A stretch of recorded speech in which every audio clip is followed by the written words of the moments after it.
असेतु सिन्धुपर्यन्ताया यस्य भारतभूमिका पितृभुः पुण्यभूमिश्चैव स वै हिंदूरिति स्मृतः। मित्रों, हमारे भारत भू का सच्चा इतिहास आपके समक्ष रखने का ये हमारा प्रामाणिक प्रयास है। आपकी सहयोग की अपेक्षा है। जय श्री राम। योगेश अनंत काले का सभी सुनने वालों को प्यार भरा नमस्कार। मित्रों, अगस्त की रात थी। सुल्तान अपने 1000 खंबे वाले महलों में सोया हुआ था और उसके बगल में उसका आशिक खुसरू खान लेटा था। कलमा पढ़े नए नवेले परिया जाती या गुजराती पूरी फौज महल में अंदर ऑलरेडी खुसरू खान ने घुसा दी थी। रात को नीचे बगल वाली जो काजी की कोठी थी वहां काजी अचानक बाहर आ गया। कुछ काजी को गड़बड़ लगी। बाहर आया, बाहर देखा तो बाहर तो सख्त पैरा था। निश्चिंत हो गया और घर के अंदर निकल गया। एक तेज आवाज आई, सप सप। सरतन से काजी का जुदा हो गया था। थोड़ी देर बाद नीचे गड़बड़ शोर सुनाई दिया तो सुल्तान ने बाहों में लेटे हुई खुसरो से पूछा, ये गड़बड़ कौन सी है खुसरू? खुसरू बोला, कुछ नहीं सुल्तान, बस नीचे घोड़े रस्सी से जरा छूट गए हैं, बांधने की कोशिश हो रही है तो उसकी आवाज है। कुतुबुद्दीन खुसरू के बाहों में फिर से सो गया। देर रात कुछ समय बाद उनके कमरे के बाहर से आवाज आई। कुतुबुद्दीन उठा।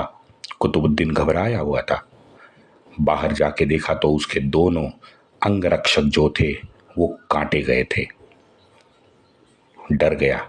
डर के मारे हरम की तरफ भागने लगा। बस 2-4 फुट आगे गया, वहीं एक झटके से गिर पड़ा। झटका गर्दन में उसके बैठा था। असल में खुसरू ने उसके बाल खींचे थे। जैसे गिरा खुसरू हंसा। खुसरू को देखा तो तुरंत खुसरू के बाहों में डर के मारे समा गया। खुसरू को ये घड़ी का बरसों से इंतजार था। जैसे खुसरू ने उसे अपने आप से छुड़वाया, कुतुबुद्दीन की गर्दन सर से अलग हो गई। परिया जाति के हमारे स्वतंत्र वीरों ने सुल्तान को काट डाला था। उसके बाद पूरी रात किसी को कानों कान दिल्ली शहर में खबर नहीं थी कि महल में क्या कांड हो गया है। पता चला कल सुबह। दूसरे दिन सुबह हर दिल्ली वासी, अशराफ, इत्तेदार एक दूसरे से पूछने लगे कि भाई कल एग्जैक्टली हुआ क्या है। तभी दिल्ली के 7 दरवाजे से राज घोषणा हुई। साल था 1319। 1319 की जुम्मे की रात को जो कांड हुआ वो अद्भुत था। वैसे ये हमें अद्भुत लगता है, दिल्ली वालों को तो ये नया नहीं था, बिकॉज उसके पहले 500 साल हर एक इस्लामी दरिंदा राज्यकर्ता जो था वो ऐसी ही क्रांति करके सत्ता पे आता था। सुबह दरवाजों पे घोषणा हो गई, हसन से खुसरू खान बना ये गुलाम दिल्ली का सुल्तान बन गया। और पहला काम उसने किया तो उसने ये किया कि देवल रानी से पुजारियों और अग्निकुंड की साक्ष्य में विधिवत विवाह किया। पूज्य सावरकर जी इस घटना को उसके यानी खुसरो खान के मानसिकता से भी जोड़ते हैं। ये विधिवत विवाह करना ही मात्र नहीं था, बल्कि ये बताता है कि खुसरू खान तन से जो भी हो लेकिन मन से अभी भी सच्चा कट्टर सनातनी हिंदू था। वो ये आजकल के दिल्ली वाले जो फर्जी कट्टर होते हैं ना, वैसा नहीं था। अब मित्रों देखो कि दिल्ली वासियों में उस दिन यानी दूसरे दिन कोई हलचल ही नहीं हुई थी। बिल्कुल सामान्य व्यवहार था और ये आश्चर्य की बात है। दिल्ली वालों ने बल्कि खुसरू खान का सम्मान किया। राज दरबार में आखिरकार देवल रानी को उसका उचित स्थान मिला। देवल रानी खुसरू के साथ दरबार में बैठने लगी और वो दिन आ गया, 15 अप्रैल 1320। आज एक बहुत सुखद घोषणा तख्त पे बैठे इन राजा रानी दोनों ने की। उनसे ये साबित होता है कि ये राज्य क्रांति नहीं थी, बल्कि ये धर्म क्रांति सिद्ध हुई। इससे अशराफियों में जबरदस्त बेचैनी पैदा बढ़ गई। खुसरू उस दिन बोला, राज दरबार में सबके सामने बोला, आज तक केवल और केवल एक उपभोग्य वस्तु की तरह मेरा उपभोग किया गया है। हर दिन के बलात्कार से एक घृणित जीवन मुझे जीना पड़ा है। लेकिन आज मैं ऐलान करता हूं कि मेरा बीज हिंदू का है, मेरा खून हिंदू का है। आज से ये इस्लामी बेड़ी मैं तोड़ रहा हूं। जबरदस्ती से बनाया ये इस्लामी आज से हिंदू सम्राट माना जाए। आज से मैं इस विस्तीर्ण विराट भरतखंड का सम्राट बन के तख्त पे बैठा हूं। ये मेरी सम्राज्ञी है, ये राजकुलीन हिंदू रक्त बिच की है। आज से वो भी इस्लामी रीति रिवाज का त्याग करके अपने उर्वरित जीवन स्वाभिमानी हिंदू बनकर व्यतीत करेगी।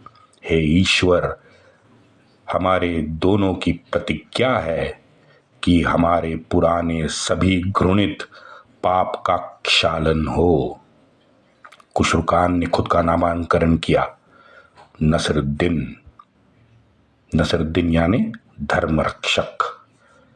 लेकिन शायद दिल्ली दरबारी और अशराफी काजी मौलाना और ये दरिंदे नालायक बलात्कारी सूफियों को चुप बैठाने के लिए, उनको शांत करने के लिए नसरुद्दीन सुल्तान ने खुद का नाम हिंदू नहीं रखा, बल्कि नसरुद्दीन रखा। नसरुद्दीन सुल्तान बनने के बाद तुरंत उसने सैन्य के लिए अपना खजाना खोल दिया, वेतन बढ़ा दिया, किसान का कर माफ किया, धार्मिक कारणों से बनाए गए जो हिंदू कैदी थे उनको मुक्त किया गया। वैसे सामान्य मुसलमान कैदी थे उनको भी उसने मुक्त किया। पटवारी, चौधरी, सरपंच, गांव के मुखिया, उन सबको घोड़े की सवारी करने का परवाना जाहिर कर दिया। मित्रों, ये बहुत बड़ी बात थी। कोई काफिर मोमिन के सामने घोड़े पे बैठ भी नहीं सकता था। सत्ता कायम रखने और खुद के फायदे के लिए ज़्यादातर ये मोमिन अशराफ भिकमंगे जो सरदार थे वो खुसरू के साथ रहे, क्योंकि स्वार्थ सबसे ऊपर था।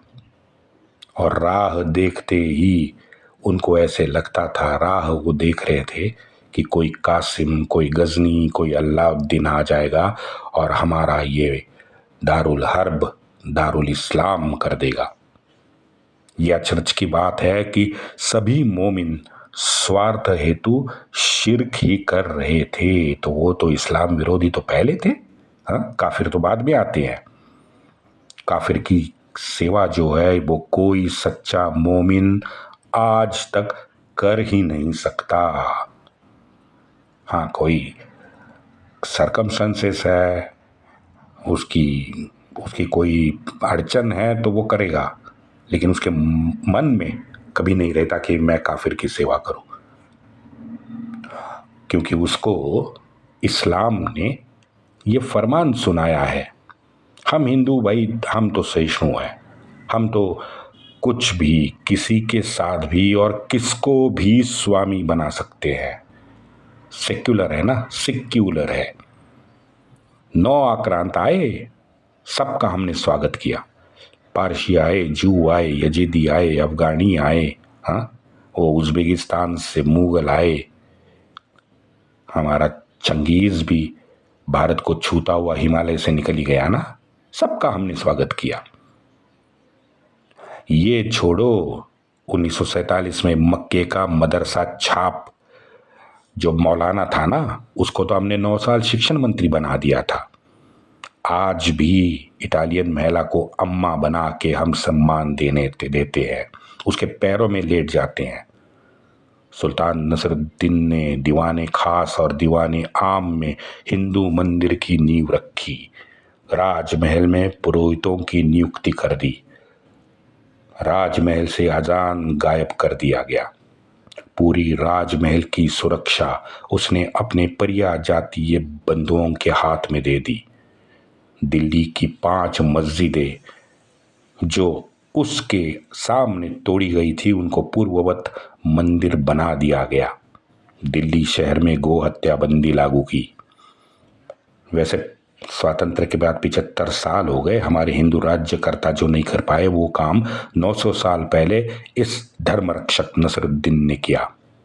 आम हिंदू जनता को धार्मिक यात्रा हो या उनके तीर्थ स्थान हो, वहां जाने की पाबंदी उसने पूरी तरह से हटा दी।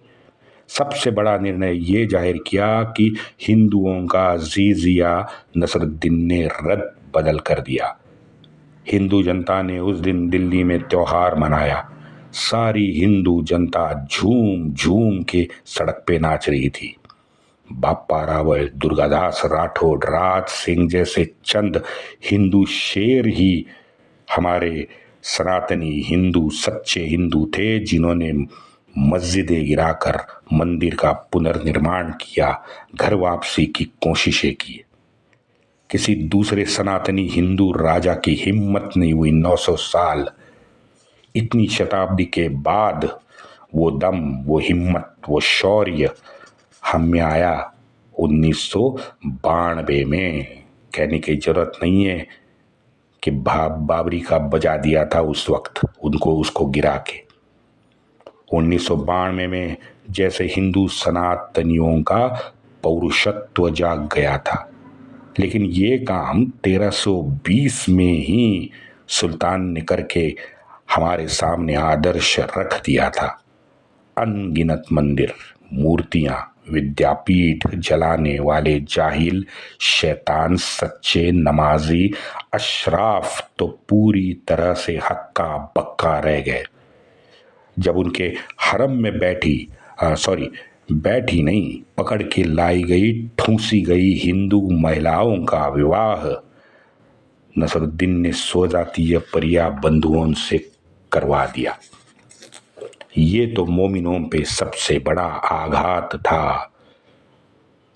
बताइए, जर भी गई, जोरू भी गई, जमीन तो पहली नसरुद्दीन ने खींच ली थी, बिकॉज सुल्तान वो बन गया था। अब मोमिन खेती कैसे करेंगे भाई? हल कहाँ चलाएंगे? ये सब नसरुद्दीन ने किया मात्र कुछ महीनों में। लेकिन मुझे एक चिंता है कि नसरुद्दीन ने ये सब किया, लेकिन घर वापसी क्यों नहीं की? ये मेरे सामने यक्ष प्रश्न है मित्रों, आप ही बताओ। अब सुल्तान को हिंदू धर्म में आस्था जो थी वो दिखाई देती है, उसका पौरुषत्व भी हमें दिखता है, उसकी हिंदुओं के प्रति जो पीड़ा थी वो नजर आती है। तो इस तरह का एक आक्रामक हिंदू ये प्रयत्न क्यों नहीं कर पाया कि भाई जो कन्वर्टेड हिंदू है उनको घर वापसी की जाए? कम से कम जिन्हें घर वापसी करनी है उनको तो ये बुलाता। लेकिन शायद वो नहीं हुआ, आज भी नहीं हो रहा है। वैसे हमारे बेचारे आर्य समाजी थोड़ा बहुत प्रयत्न कर रहे हैं। हमारे महाराष्ट्र में, कोकण में नानिज धर्मपीठ जो है, उसके शंकराचार्य पूजनीय स्वामी नरेंद्रनाथ जी, गोवा की अठौले गुरुजी की सनातन संस्था, ये थोड़ा बहुत काम तो कर रहे हैं, जरूर कर रहे हैं। वनवासी कल्याण आश्रम भी कुछ कर रहा है, लेकिन हम उन्हें सपोर्ट करते हैं क्या ये सोचना जरूरी नहीं है? नहीं करते मैं कह रहा हूं। क्यों नहीं करते? अब ये भी यक्ष प्रश्न है, लेकिन आज का विषय हमारा अलग है, तो उसको वहीं छोड़ देते हैं। आप सोचना जरूर, अगर नसरुद्दीन घर वापसी करवाता तो पूरे भारत में मोमिन की रीढ़ की हड्डी टूट जाती। भाई कम से कम इन सूफियों को तो भगाता या काट डालता, बिकॉज जो असली गंद भारत में मचाई है वो सूफियों ने मचाई है। उसके हाथ में मौका भी आया था। समस्त हिंदू राजा जो आजू बाजू के संस्थानिक थे वो उसके विरोध में तो बिल्कुल नहीं खड़े हुए थे, शायद वो डरते थे इसलिए, पता नहीं। अब ये कुछ नहीं नसरुद्दीन ने किया। अब शायद इसके एक प्रमुख कारण मुझे लगता है, और तवारीखकार तो जाहिर है इस विषय में ज़्यादा बात बिल्कुल नहीं करते। सावरकर जी कहते हैं कि ये अद्भुत क्रांति तो हो गई, लेकिन हिंदुस्तान में उसको उतना ज़्यादा सपोर्ट दक्षिण और पूर्व से नहीं मिला जितना मिलना चाहिए था। कारण है उनका संशय। पता नहीं नसरुद्दीन टिकेगा या नहीं टिकेगा, पता नहीं बाद में अगर पलटू राम बन गया तो। देखो उसने अपना तो नाम भी नहीं बदला है और कहता है कि मैं हिंदू हूं। अगर जाहिर तौर पे सामने आए तो पता नहीं बाद में सत्यानाश हमारा ही हो जाएगा। सावरकर जी स्पष्ट तौर पे इसी को सद्गुण विकृति कहते हैं। ये जो मन में डर बैठाया गया है ना कि बेटा उस गली से मत जाओ, वहाँ मुस्लिम मोहल्ला है, बेटा रामनवमी हनुमान जयंती के जुलूस में तू मत जा, पता नहीं डंडा पड़ेगा, पत्थर पड़ेगा या तू मारा जाएगा। छत्रपति शिवाजी महाराज या महाराणा प्रताप जैसे धुरंधर पैदा तो हो लेकिन मेरे घर में ना हो, पता नहीं अशांति फैल जाए। तो मेरे प्यारे हिंदू भाइयों, हाथ जोड़ के मैं आपसे विनती करता हूं कि इसके बारे में हमें सोचना जरूर है। आज वैसे आप बताओ कौन से कोने में परम शांति से आप जी रहे हो?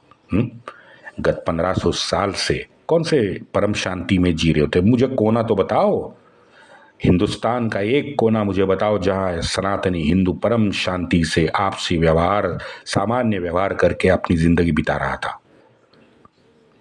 1857 में भी इन भांड संकुचित मानसिकता वाले काशी के जो पाखंडी थे ना, उन्होंने भी यही किया था। नाना साहब ने काशी अपने हाथ में जब ली थी तब ज्ञानव्यापी वो मस्जिद को वो तोड़ना चाहते थे। उन्होंने पाखंडियों को 2 दिन दिए थे, लेकिन इन लाचार भिकमंगे जी हुजूरू और अशराफियों के टुकड़े पे परब्रह्म पाने का सुख पाने वाले पाखंडियों ने नाना साहब पेशवा को रोक दिया था। कारण वही घिसा पिटा, नाना साहब आप तो तोड़ के यहां से निकल जाएंगे और बाद में भाई हमारा क्या होगा। इतने भिकमंगे हैं ये साले। इन पाखंडियों को ये याद नहीं रहा कि चित्तौड़गढ़ में मेरी माता बहनों ने अग्नि देवता के कुंड में छलांग मार के अपना जीवन समाप्त किया था।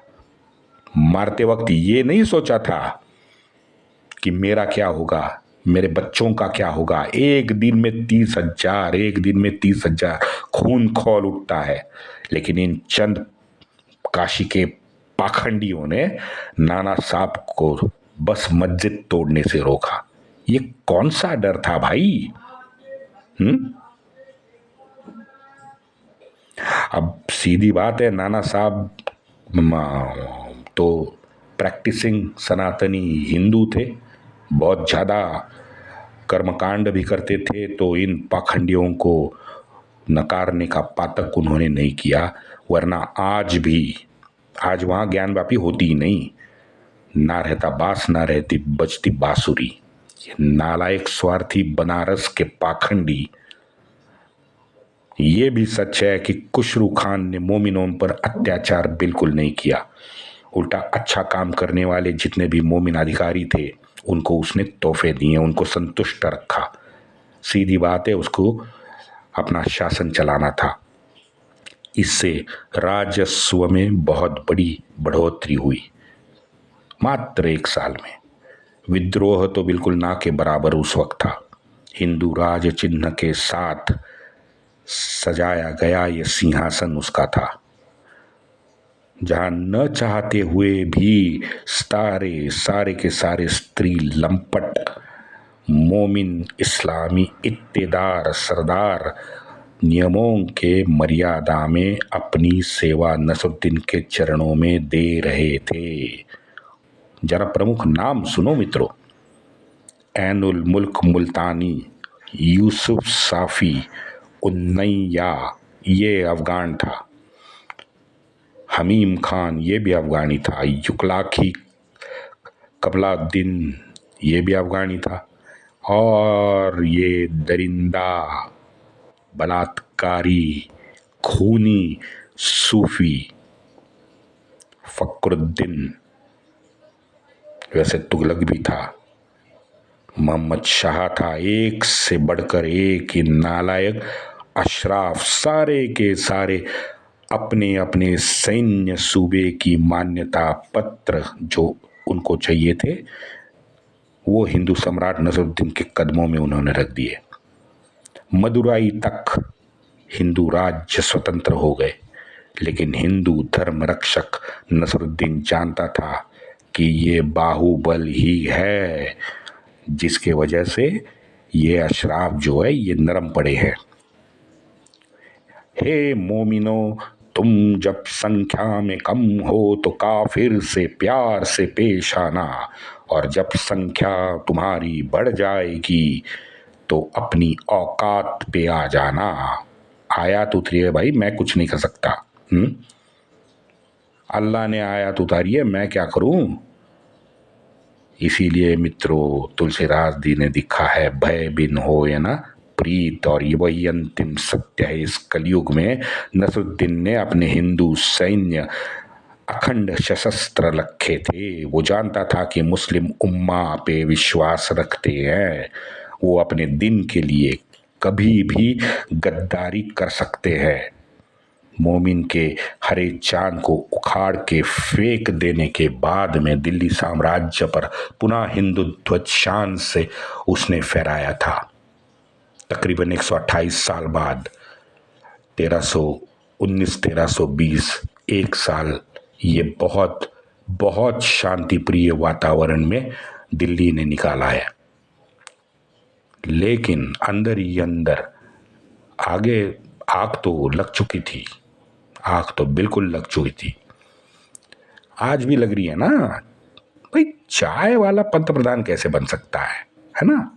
वही आग है, वही लेवल की आग उस वक्त लगी थी।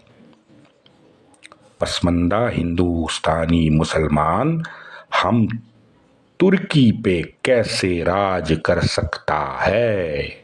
हमारा तो खून असली उच्च दर्जे का खून है। वैसे तुर्की के ये जो वो बुढ़ा है ना अर्गोदान, वो भी 2 साल पहले बहुत फुदक रहा था।